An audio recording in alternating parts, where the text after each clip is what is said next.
Chapter 8. Now Elisha had said to the woman whose son he had restored to life, "Go away with your family and stay for a while wherever you can, because the Lord has decreed a famine in the land that will last 7 years." The woman proceeded to do as the man of God said. She and her family went away and stayed in the land of the Philistines 7 years. At the end of the 7 years, she came back from the land of the Philistines and went to the king to beg for her house and land. The king was talking to Gehazi, the servant of the man of God, and had said, "Tell me about all the great things Elisha has done." Just as Gehazi was telling the king how Elisha had restored the dead to life, the woman whose son Elisha had brought back to life came to beg the king for her house and land. Gehazi said, "This is the woman, my lord the king, and this is her son, whom Elisha restored to life." The king asked the woman about it, and she told him. Then he assigned an official to her case and said to him, "Give back everything that belonged to her, including all the income from her land from the day she left the country until now." Elijah went to Damascus, and Ben-Hadad, king of Aram, was ill. When the king was told, "The man of God has come all the way up here," he said to Hazael, "Take a gift with you and go to meet the man of God. Consult the Lord through him. Ask him, 'Will I recover from this illness?'" Hazael went to meet Elijah, taking with him, as a gift, 40 camel loads of all the finest wares of Damascus. He went in and stood before him and said, "Your son, Ben-Hadad, king of Aram, has sent me to ask, will I recover from this illness?" Elijah answered, "Go and say to him, 'You will certainly recover, but the Lord has revealed to me that he will in fact die.'" He stared at him with a fixed gaze until Hazael felt ashamed. Then the man of God began to weep. "Why is my lord weeping?"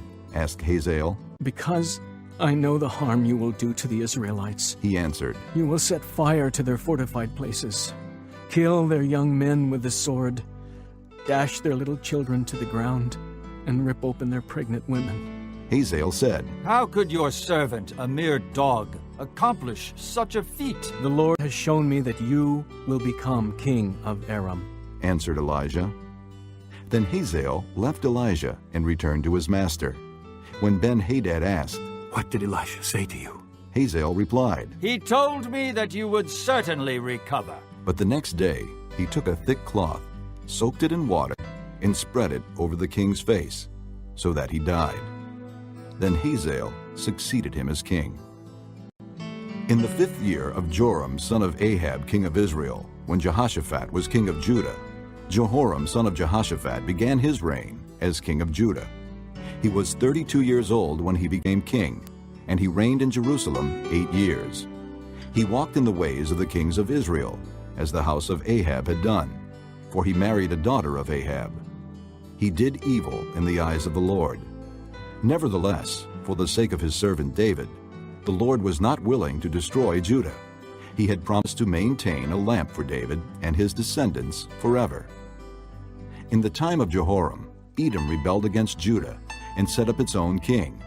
So Jehoram went to Zair with all his chariots. The Edomites surrounded him and his chariot commanders, but he rose up and broke through by night. His army, however, fled back home. To this day, Edom has been in rebellion against Judah. Libnah revolted at the same time. As for the other events of Jehoram's reign and all he did, are they not written in the book of the annals of the kings of Judah? Jehoram rested with his fathers and was buried with them in the city of David. And Ahaziah, his son, succeeded him as king.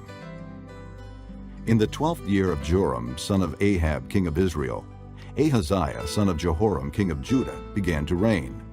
Ahaziah was 22 years old when he became king, and he reigned in Jerusalem 1 year. His mother's name was Athaliah, a granddaughter of Omri, king of Israel.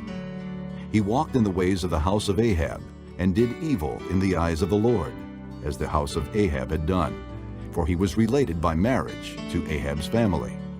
Ahaziah went with Joram, son of Ahab, to war against Hazael, king of Aram, at Ramoth-Gilead.